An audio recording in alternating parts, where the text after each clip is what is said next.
I think the important thing to know is this is a very manageable diagnosis. There are some long-term health issues associated with it that we need to be aware about and the patient need to be aware about and manage.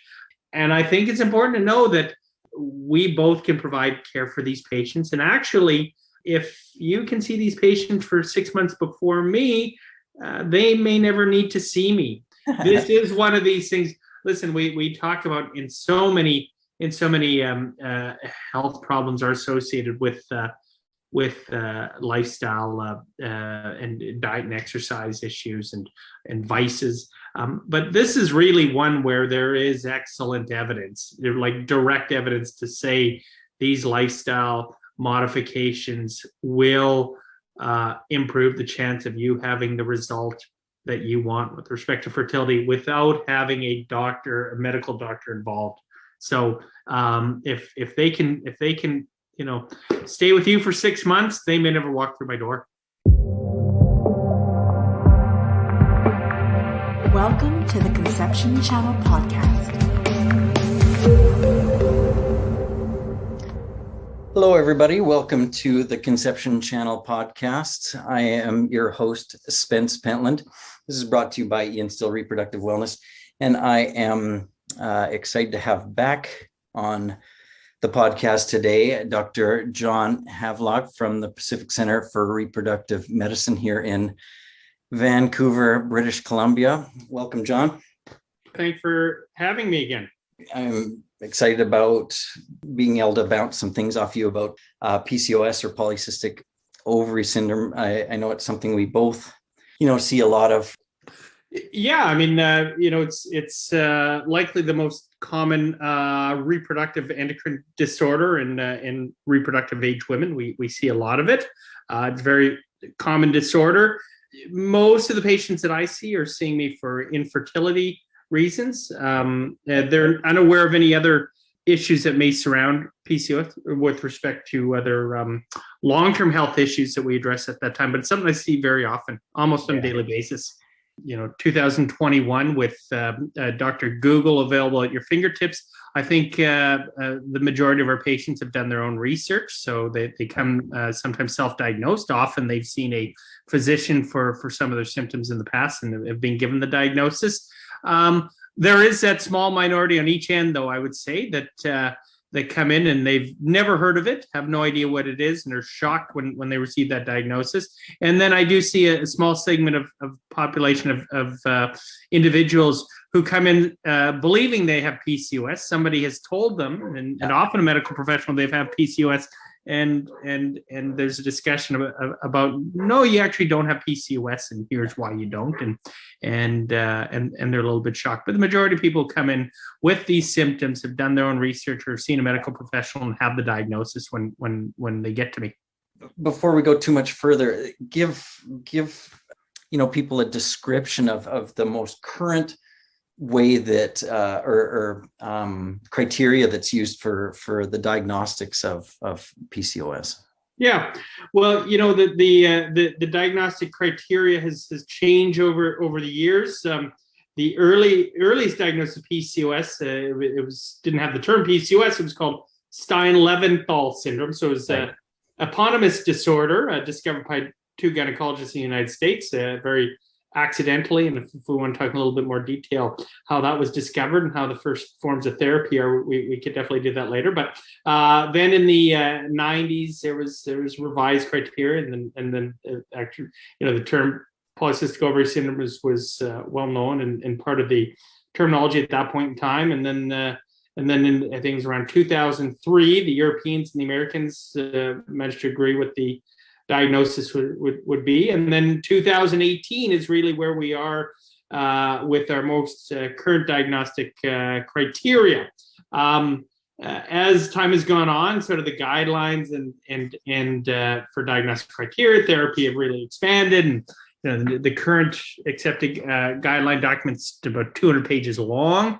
They've gotten real specific on how to make the diagnosis as far as the criteria, and in some ways they've tried to simplify it. So essentially, if you've got an individual who's who's got irregular menstrual cycles and they've got some clinical evidence of elevated androgens or testosterone, so hair growth, maybe severe acne, some balding, but usually it's the hair growth on the face and the abdomen that the patient complained about, and in conjunction with the irregular cycles, you've pretty much got your diagnosis, provided you've ruled out some other causes. But most of the time, if you have an individual saying, yes, I have hair growth on my face and abdomen, I have menstrual cycle irregularity, and I only get periods 4, 6, 7 times a year, most often, we're talking about PCOS. There is some ultrasound criteria, but really ultrasound now is kind of a last step. If you haven't made the diagnosis just based on those clinical findings, you'll order testosterone levels, and then again, that should help with your diagnosis. And if you're still unsure, then at that point in time, you may consider doing ultrasound. And again, they've changed what is an elevated testosterone level, what is a polycystic appearing ovary in ultrasound. Some of those criteria have changed from 2003 to 2018. Yeah, I guess the need for the ultrasound of the ovaries has isn't a requirement anymore. Like you said, there. So you don't technically need to have polycystic ovaries to get the diagnosis of polycystic ovary syndrome. And I guess that's maybe why there's some people that advocate for, different names for the syndrome, like androgen excess or things like that. That's accurate? That's what's kind of echoing what you said, right? I would agree. I don't like the term polycystic ovary syndrome. Unfortunately, I think it's here to stay. But I often our patients will come in. Oh, I've got cysts in my ovaries, and it's really not cysts. These are really multiple follicles, and people have talked about, well, it should be multifollicular ovary syndrome, but that just seems to be even more of a mouthful. Some sort of androgen excess disorder would really be probably a better description. But again, that you don't always need that as well. Right. One of my take homes, so I think ultrasound for making the diagnosis is being used less and less. I think one important take home is, and I think the guideline is trying to stress a little bit, is trying not to make this diagnosis too young. I've seen in some adolescents or individuals in their very early 20s, having some symptoms suggestive of PCOS, especially adolescents. But adolescence is a period of time when menstrual cycles are irregular. It's a period of time when you get acne.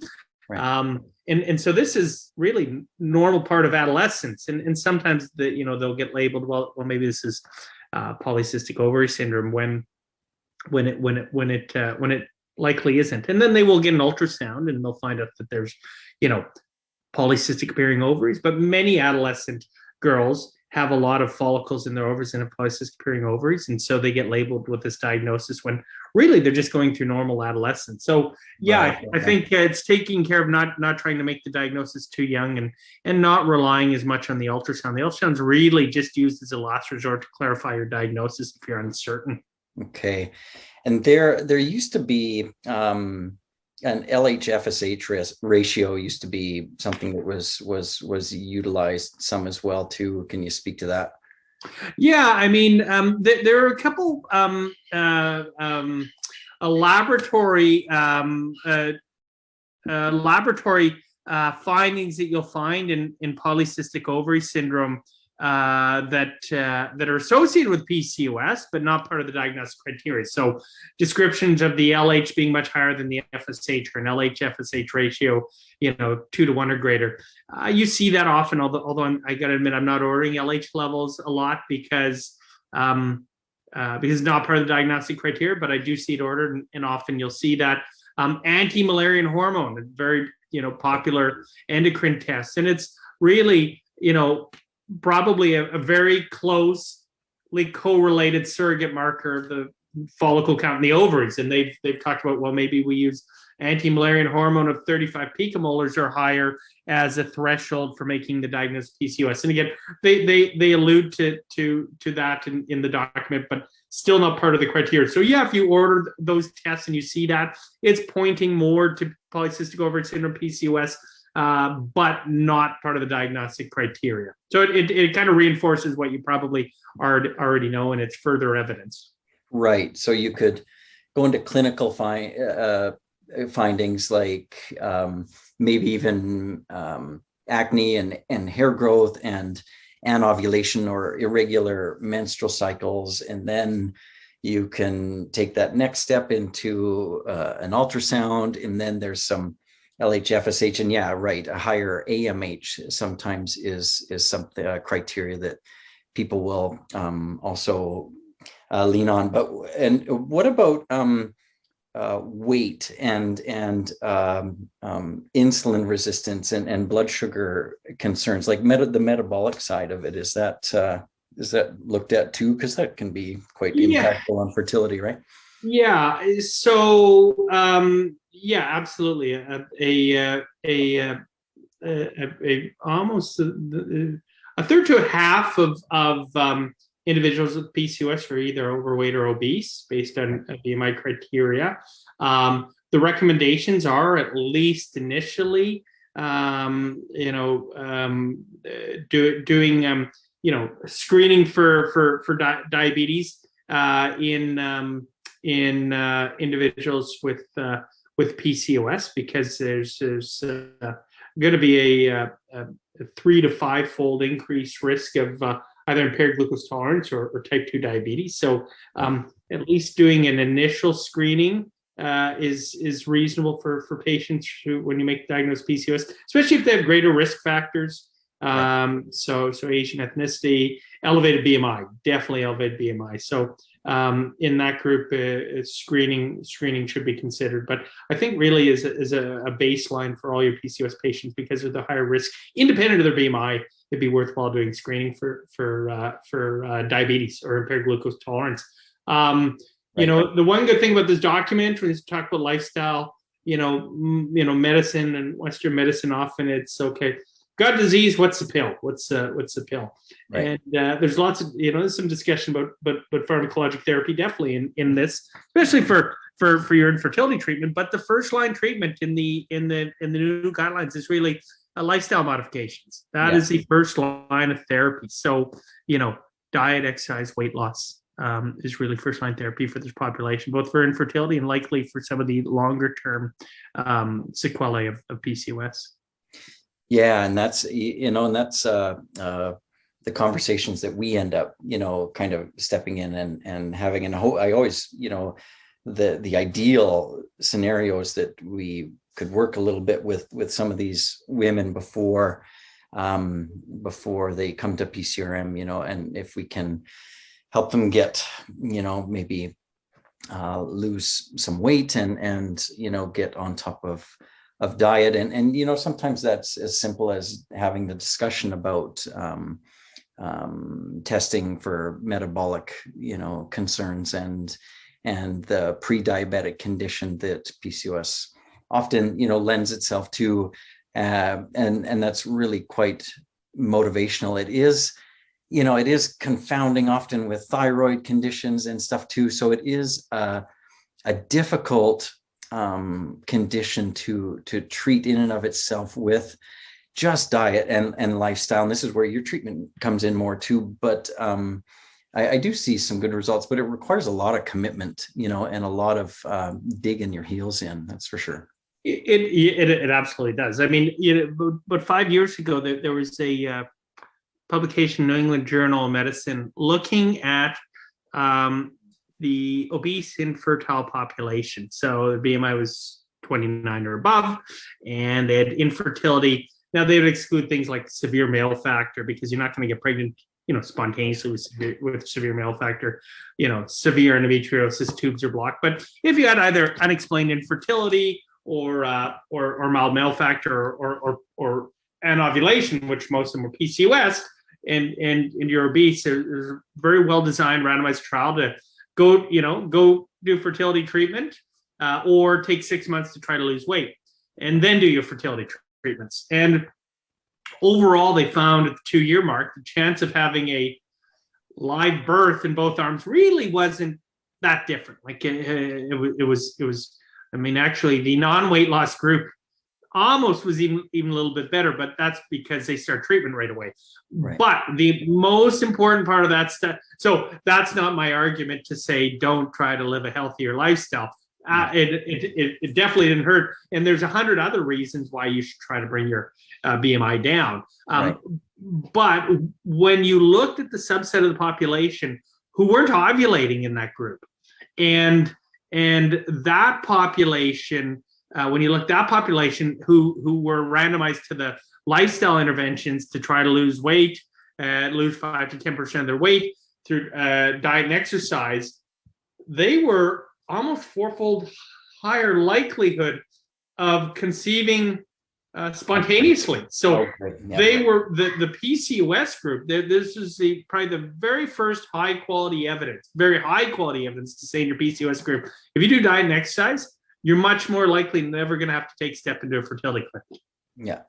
So, now by the time they get to us, I mean, they often want to do treatment, but I definitely think there's a very good take-home message that, yes, this is not just preaching.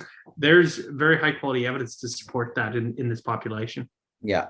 Well, and it's always a fine balance on our side when, someone comes in, we factor in age and because that's always, something we want to look at and because egg quality is ultimately determined primarily there. But, if they have time, we'd always love to try and get them to that goal, of spontaneously ovulating and having some chances to conceive on their own, if, and draw that line in the sand when they're ready and go to the IVF after if still necessary. But is there, what's the evidence point toward with miscarriage? Is there increased incidence, and is that reduced even in that group that spontaneously conceived, or was there any follow-up there or anything that you know about?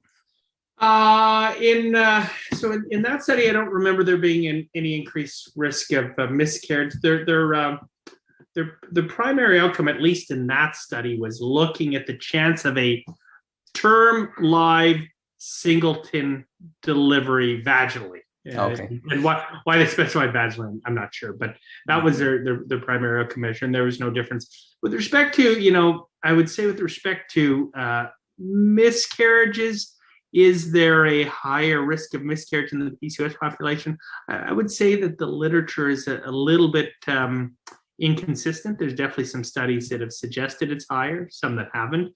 Some have suggested using, insulin sensitizing medications like metformin may lower that risk. I would say the evidence is a little bit weak to definitively support that. So there may be an increased risk of miscarriage in that population. So you mentioned metformin. I was going to ask about that, of course. I mean, I think it's been around a long time. It's kind of tried, tested, and true. It's, maybe in some people it has some, digestive side effects, but other than that, it's really quite safe and effective treatment, medical treatment for controlling insulin sensitivity. Is that something? Where do you see that being a fit in people's PCOS journey? You submit metformin therapy. So I have to admit I used it much less than I would have 10 years ago. I think if number one, if they're on it for diabetes, absolutely. Right. And then whether they continue that or not in that at that point in time really depends on whether or not what their endocrinologist says. Right. I might use it for impaired glucose tolerance. I don't typically use it otherwise. The large pregnancy and polycystic ovary syndrome study, study 1, really showed as a standalone agent, it didn't work very well, not nearly as well as prior studies had shown. And even when you add it like in conjunction with clomiphene, and now we've kind of moved on to things like letrozole, maybe it boosted ovulation a little bit, but it didn't improve live birth rates or lower miscarriage rates compared to clomiphene alone. Right. So it may be something that's more, again, in the wheelhouse of yin still. It's someone who's wanting to put the time in to do the work. It might be, a great adjunctive therapy to, we've got, berberine and inositols and things that seem to be fairly effective when it's working more on the PCOS versus the in an attempt to improve fertility versus a treatment for someone with PCOS for fertility. Does that make sense? It does. And no things like myo-inositol and D-inositol. There is some evidence emerging suggesting that this may be beneficial for the PCOS patients, improving ovulatory dysfunction and potentially increasing pregnancy rates. But I don't know. Right now, at least in the guidelines in 2018, they didn't advocate it. Yeah. I wouldn't be surprised in future updated guidelines that there's going to be more evidence that's going to support that. But we're definitely very supportive of our PCOS patient population using either myo-inositol alone or myo-inositol and D-inositol together. Right. Yeah, and I mean we have we obviously are into the supplement side of things, and if they're going through an IVF, we pull them off of that while they're using, your treatment. But for someone who is, like we were talking about, maybe a little younger or not in as much of a panic about the fertility that is in their goal, their set of goals, obviously sooner than later, but where we can maybe help, get them look at diet and exercise, like you said, at least walking, like according to the ESHRA guidelines, 4 days a week or whatever it is, and improving on diet however we can. These supplements maybe, or maybe metformin if someone, is having a lot of difficulty looking at thyroid, all these things to hopefully improve their fertility, and if nothing else, I would hope that's going to help improve, their egg quality or their ovarian response or something, when they do come to your clinic for an IVF. Absolutely. Again, like you say, diet and weight loss may improve the chance of conceiving spontaneously. There's evidence to show that lower BMIs are going to be much more responsive to oral ovulation induction agents, so not having to go to the more expensive medications.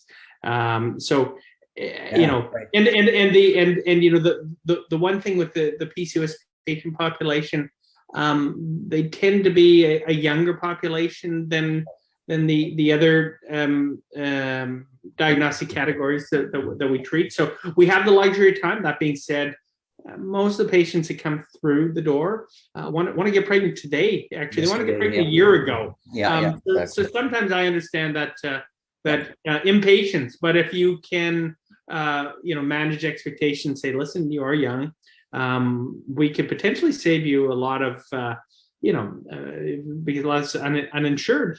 This could be a much less expensive option if you're willing to invest a little bit more time in the diet, exercise, potentially supplements. That can be very, very beneficial. And then if they do have to go into the more aggressive treatment, it's still likely going to be beneficial for them. But that is a big commitment. So I do try to manage expectations as well from our side, because if I see, someone who's maybe not ready to make a quite an impactful commitment to their health, then I would, gladly, recommend them talking to someone about metformin, or if fertility is a number one goal. Clomid used to be the go-to, but now letrozole. Can you just kind of briefly mention that, a PCOS patient typically would respond quite well to those front lines and with Clomid or now more letrozole. Yep. Yeah. And letrozole, while it's still an off-label use of the medication, so it doesn't have the labeling approval for use for ovulation induction. Right. When compared head-to-head to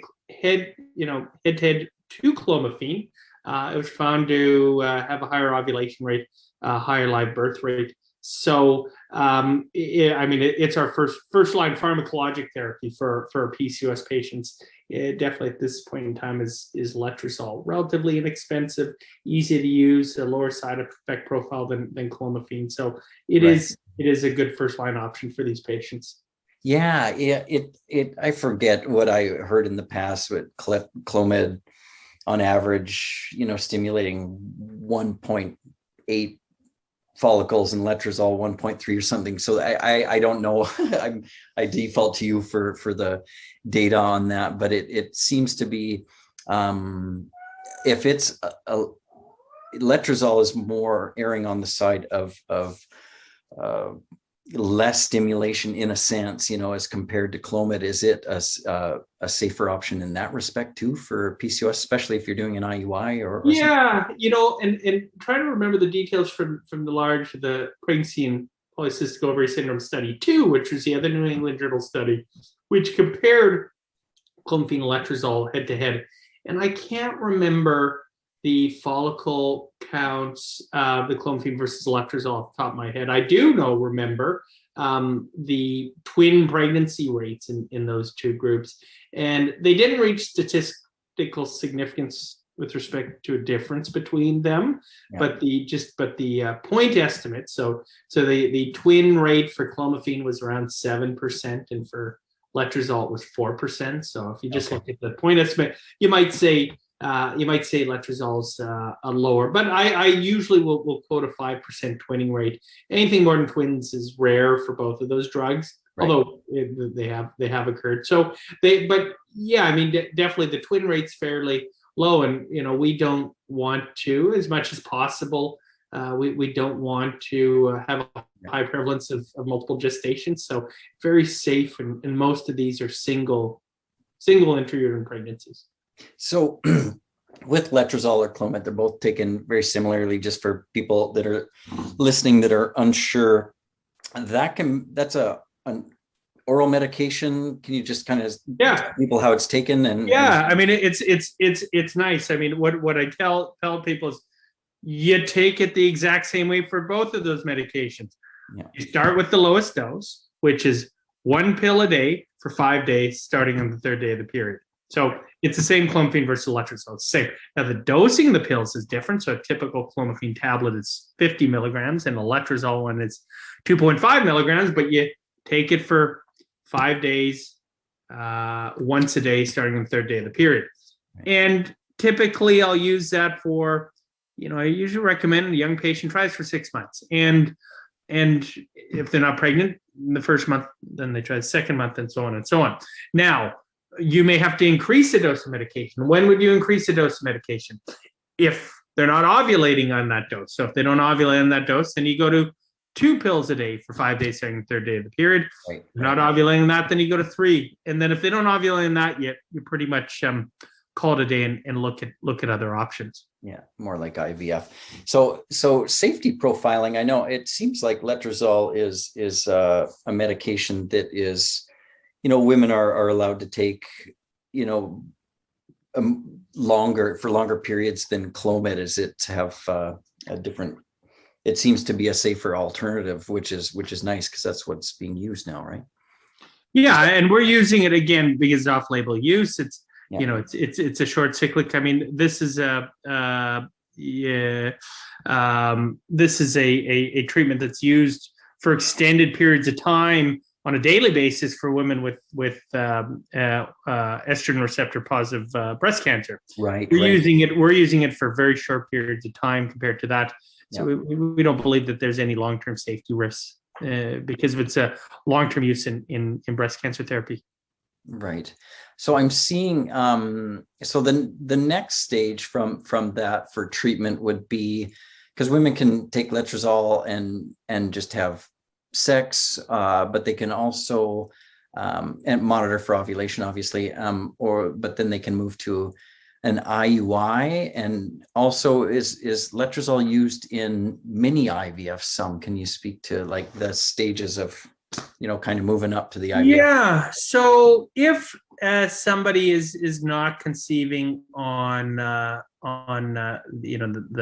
letrozole its own. Now, I mean, there's two ways. Maybe they're not ovulating, you may go one pathway, a different pathway. But if they are ovulating, you might add insemination. There may be, that it is an estrogen. I mean, it basically it's what we call an aromatase inhibitor. So it prevents conversion of the androgens to estrogen. So it reduces your estrogen level, and there may be some negative effects at the cervix, reducing cervical mucus and potentially making it more difficult for the sperm to get up the cervix. So an insemination, maybe adding an insemination may help with that. The next steps up from there would be using injectable gonadotropin medications. The problem with those drugs, much more expensive, much higher risk of multiple pregnancy. And then IVF is the final option. Right. Oh, okay. So there, so for IVF, a typical response for a woman with PCOS, if they truly have polycystic ovaries versus maybe a woman who doesn't, is there kind of typical responses that you can share, or is there? Well, yeah. I mean, the one thing, if a PCOS patient ends up proceeding through to in vitro fertilization treatment, I do really try to tell them about the positives of PCOS when it comes to IVF. Now there's some negatives we can talk about, ovarian hyperstimulation syndrome, but in the past, patients could get quite sick with that. There are different protocols that we can use in our PCOS patient population to really mitigate that risk. And I won't talk so much about the medication protocols, but really, freezing all the embryos and not doing a fresh embryo transfer. And sometimes patients are disappointed. But there's two important things to know about the PCOS patient population. Well, they have a lot of eggs. They've got multiple follicles in those. That means they have a lot of eggs. They're just not ovulating them regularly. You give them the gonadotropin medications, IVF, and they tend to make many more eggs than the average individual. So more eggs means likely more embryos. More embryos means much more likely that you're going to have a successful pregnancy from your IVF cycle. And potentially, if you want to have a family of more than one child, we see individuals sometimes have 2 and 3 children over successive years and deliveries just from one IVF cycle, because they've made so many eggs and embryos. So I try to tell them about that positive. Look, you're a great candidate. You need to do this. You never wanted to do it, but now you're this is great. You're going to make a lot of eggs. And then the freezing all the embryos. Well, there is some good data to show in the PCOS patient population that the pregnancy rates are higher when you do a frozen embryo transfer than a fresh. So often in these patients, we are not doing a fresh embryo transfer, and that will significantly lower the risk of having ovarian hyperstimulation syndrome in conjunction with some of the medication protocols we use. So, they tend to make lots of eggs, lots of embryos, and then they just have their embryo transfer a month later, which is the trend in IVF, doing a primary frozen embryo transfer anyways. They're just more likely to have a primary or first transfer being a frozen one. Right. So is there any concern is there a higher attrition rate, after fertilization and growing to blastocyst, or is that just the same almost in any population? Age is more of an indicator of that than PCOS, or age number one in an IVF cycle, and then number two, the number of eggs that you make. Yeah. Okay. So really, there's some evidence to suggest really you get a pretty steep linear increase in your chance of having a baby from an IVF cycle from 1 to 10 eggs. 10 to 15 levels off a little bit more. 15 to 25 levels off a little bit more. So you're getting a marginal gain up to 25.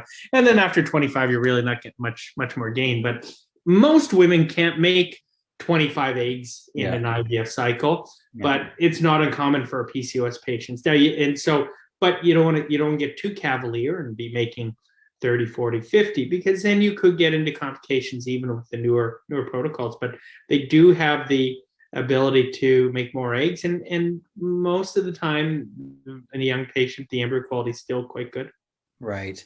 And I don't know what's changed, and maybe you can speak to it, but I don't, I've been since 2004 kind of, working alongside, IVF, and I don't see OHSS, ovarian hyperstimulation syndrome, really anymore. It's being managed better, or what's is that accurate in me? Yeah. I mean, I don't. We haven't completely eliminated it, but we've significantly reduced the amount of ovarian hyperstimulation syndrome.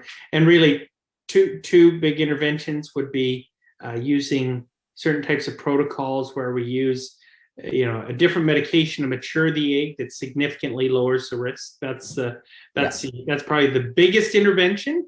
Okay. And because hyperstimulation is driven by HCG, or the pregnancy hormone, which is the sort of traditional egg maturing medication. So if you give them that, they can have early hyperstimulation. Or if they get pregnant, which produces the HCG hormone, that will drive late ovarian hyperstimulation. Well, if you don't transfer an embryo into the uterus after a fresh egg retrieval and give their ovaries the month to settle down, they don't have that HCG circulating. So you don't use HCG to mature the egg, and you prevent them from making their own the HCG through a pregnancy by freezing everything, and that comes very close to not eliminating, but severely reducing ovarian hyperstimulation syndrome, and those have been really the godsend for these patients.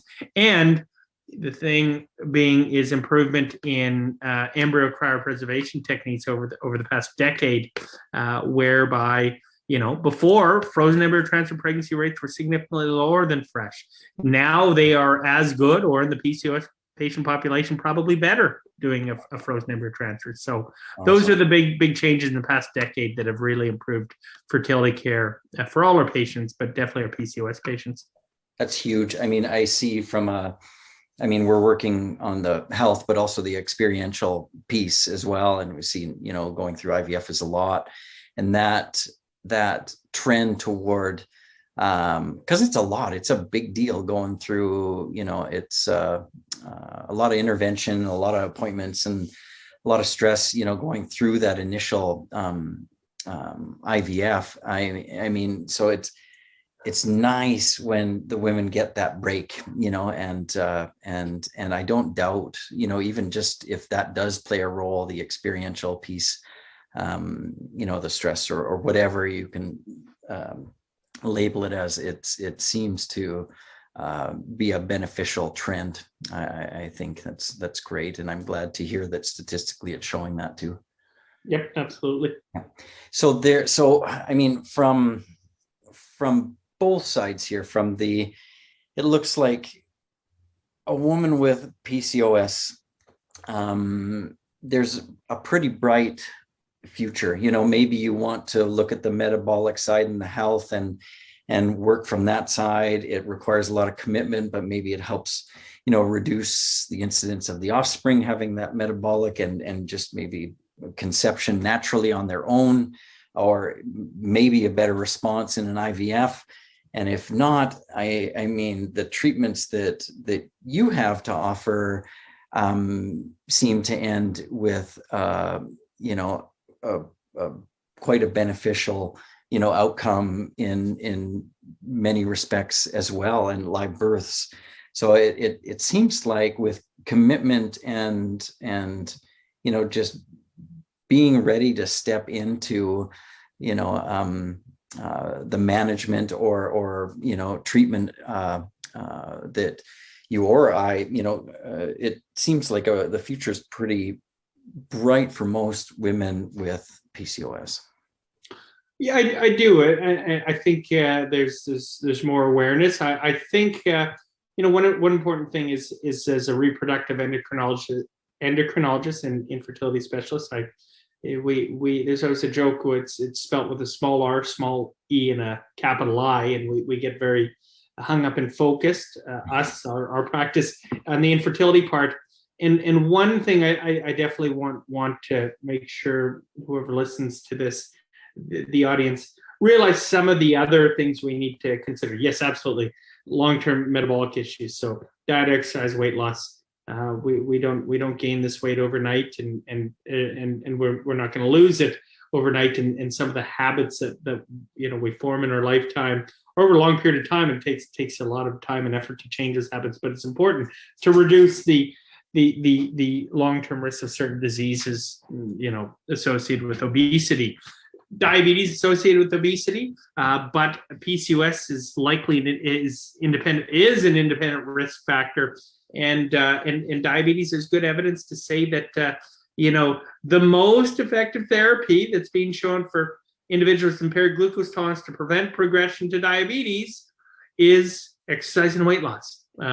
Metformin helps too, but exercise and weight loss works much better. So lifestyle is still the best pill, better than anything that a pharmaceutical company is invented. One other thing I do want to say is, one thing the patients forget, they're annoyed by these irregular cycles, and we fix them temporarily by getting them ovulatory. But the one big longer lifetime health risk that we're really concerned about is the women that don't ovulate, who have these irregular cycles. They're more than a nuisance over a long period of time. This can lead to precancerous and cancerous changes in the uterus if it goes unchecked. And so I always do tell my patients at the time when we're talking about infertility, when you're not trying to get pregnant, if you're still having these irregular cycles, you should be on the birth control pill or taking a progesterone or a progestin medication 10 to 14 days a month to have a regular period. Not so much to try to normalize menstrual cycles or regulate menstrual cycles, but it's to protect against the cancer in the uterus that may come in their fourth, fifth, or sixth decade of their life. And it's simple, just making their periods regular. And that's one important thing to realize. After you finish your childbearing, you've got these irregular periods. They're more than a nuisance. They can be a significant morbidity issue when you get older.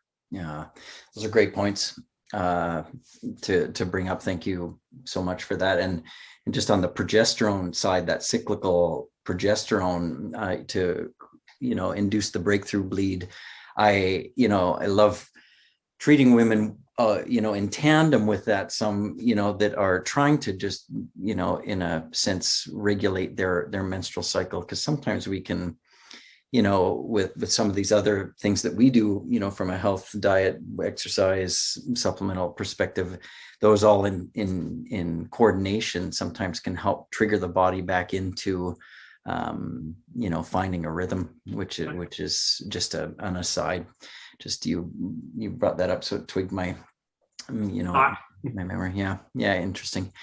But well, great. Yeah, and that's great, and we see that all the time, and that's important. I mean, I know some younger women, think that, oh, it's great, I don't have my period for months, but it's actually something that should be not a good thing. Yeah. Okay. Well, is there anything else you want to bring up, Dr. Havelock? You have answered every question and more than I had. Well, I think the important thing to know is this is a very manageable diagnosis. There are some long-term health issues associated with it that we need to be aware about, and the patient need to be aware about and manage. And I think it's important to know that we both can provide care for these patients. And actually, if you can see these patients for 6 months before me, they may never need to see me. This is one of these things. Listen, we talk about in so many health problems are associated with lifestyle and diet and exercise issues and vices. But this is really one where there is excellent evidence, like direct evidence to say these lifestyle modifications will improve the chance of you having the result that you want with respect to fertility without having a medical doctor involved. So if they can, stay with you for 6 months, they may never walk through my door. I just have to call it right there. I really appreciate that. That's great. And I know you're a healthy guy too, and you're conscious of all that stuff. So that's wonderful that is an overarching message in some respects. And then if need be, you've got some, it sounds like, most of the treatments you administer will get them to their goal. If need be, that's wonderful as well.